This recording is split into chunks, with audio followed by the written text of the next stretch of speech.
Tu as essayé d'arrêter. 1 fois, 10 fois, 100 fois. Et tu t'es dit que tu manquais de volonté. Tu avais tort. Alcool, tabac, écran, sucre, drogue, peu importe ce dont il s'agit. Le mécanisme dans ton cerveau est identique. On t'a dit, il suffit de vouloir vraiment. Les neurosciences disent autre chose. Et cette différence change tout. 90% des personnes qui tentent d'arrêter seules rechutent dans les 6 premiers mois. Ce n'est pas un échec personnel, c'est de la biologie. Tu jettes, tu supprimes, tu promets, et 3 jours plus tard tu recommences. Ton cerveau n'est pas ton ennemi, il suit sa programmation. Depuis 30 ans, les neurosciences ont identifié exactement ce qui fonctionne pour sortir d'une addiction. Ces informations existent, elles sont rarement accessibles. Dans les prochaines minutes, tu vas découvrir pourquoi la volonté seule échoue toujours, ce que la science dit qui fonctionne vraiment, et le premier pas concret validé par les chercheurs. Ce qui suit ne juge personne. Une addiction n'est pas une faiblesse de caractère, c'est une modification mesurable du cerveau. Et ce qui est modifié peut être réparé. Le cortex préfrontal contrôle tes décisions. L'addiction le met littéralement hors service. Tu ne manques pas de volonté. Ton cerveau est en mode survie. Chaque addiction crée un pic de dopamine artificielle.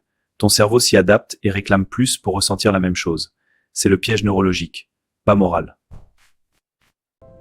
Les neurosciences considèrent la rechute comme une étape normale du processus de guérison, pas comme une preuve d'échec.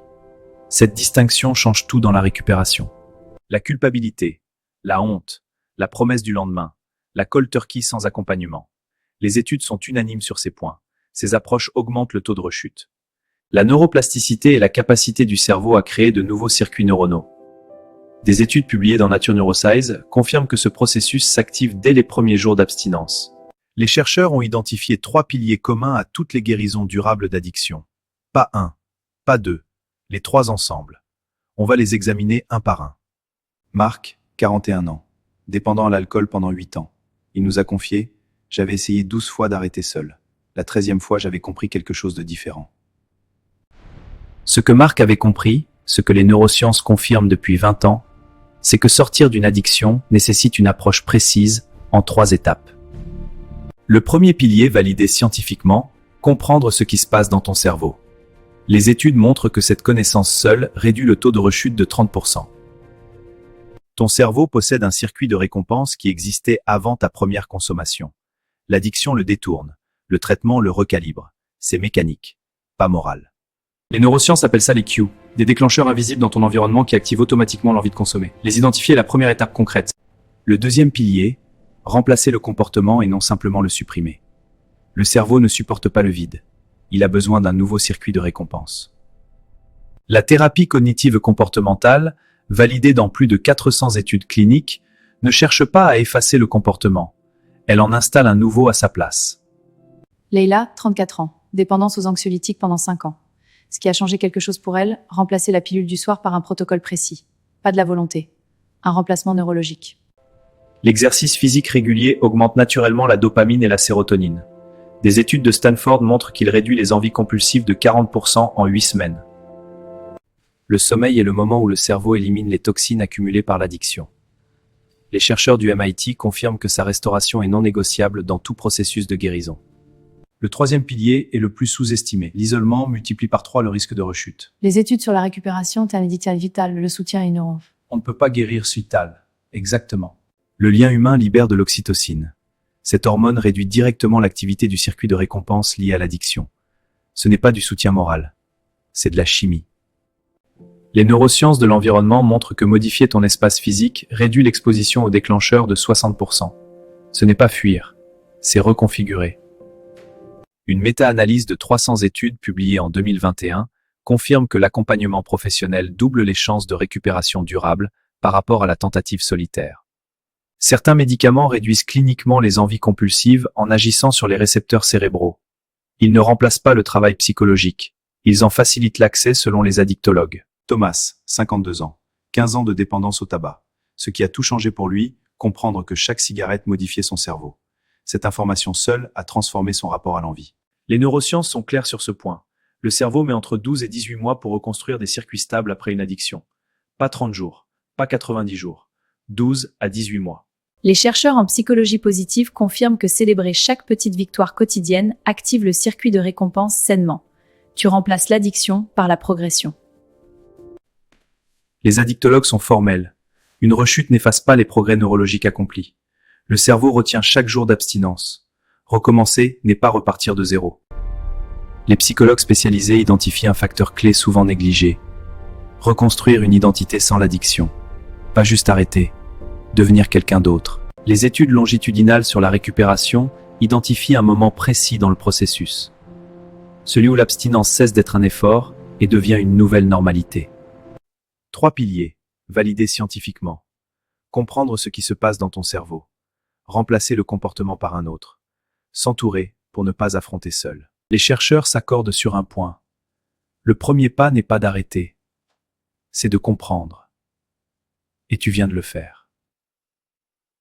La neuroplasticité est réelle, documentée, mesurable. Ton cerveau n'est pas condamné. Il attend juste les bonnes conditions pour se reconstruire. Si cette vidéo t'a plu, abonne-toi à Mental 360. À 90 jours, l'INSERM documente une réduction significative des envies compulsives. La matière grise endommagée commence à se reconstituer.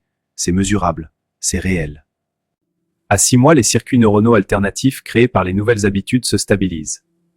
Les études montrent que le risque de rechute diminue de 50% passé ce cap. À 12 mois, les chercheurs observent une restructuration profonde du cortex préfrontal. La prise de décision s'améliore. L'identité se reconstruit durablement.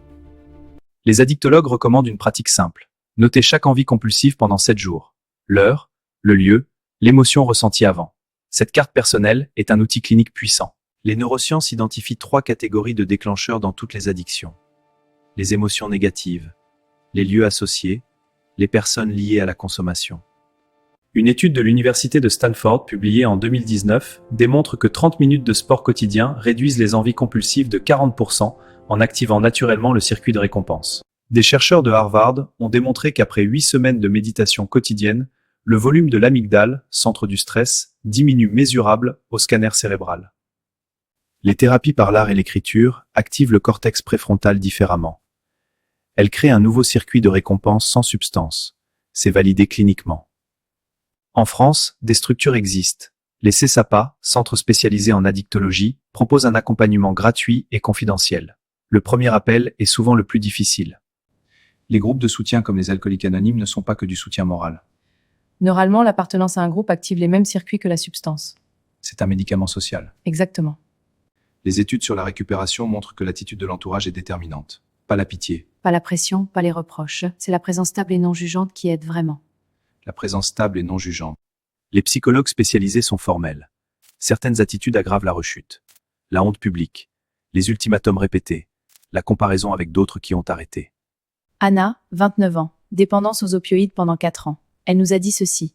Le jour où j'ai compris que mon cerveau était malade et non moi, tout a changé dans ma façon d'aborder la guérison. Ton cerveau n'est pas ton ennemi. Il a appris un comportement de survie. Et ce qu'il a appris, il peut le désapprendre. C'est ce que la science appelle la guérison. 3 piliers. Pas 1, pas 2. Les 3. Comprendre ce que l'addiction fait à ton cerveau. Remplacer le comportement par un nouveau circuit. S'entourer pour ne pas affronter seul. La guérison n'est pas réservée à certains. Elle est neurologique. Elle est accessible. Elle prend du temps. Elle demande les bonnes conditions. Et tu viens d'en poser une. Comprendre. Si cette vidéo t'a appris quelque chose, quelqu'un dans ton entourage en a besoin maintenant. Un partage peut changer un parcours. Tu sais ce qu'il te reste à faire. Si cette vidéo t'a plu, abonne-toi à Mental 360. Abonne-toi à Mental 360 pour tout ce qui touche la santé mentale et les addictions. Chaque vidéo une vérité que personne n'ose dire clairement.